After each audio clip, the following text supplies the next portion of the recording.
How to unblock someone on Facebook. If you've blocked someone for a particular reason and you want to unblock them and you've changed your mind, this is how you can do it.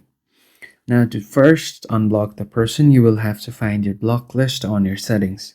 Head over to your menu section and tap on Settings and Privacy. From here, just open your settings. Once your settings is open, you can scroll down. Under your audience and visibility, you can see this option that says blocking. Tap on it, and all of your blocked accounts will be shown right here. Once you do that, if you want to unblock someone, just tap on unblock. And if Facebook will ask you for your confirmation, and simply tap on unblock. By doing this, you can unblock someone on Facebook and you can easily add them back.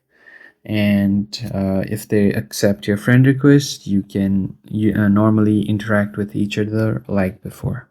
That's how you unblock someone on Facebook.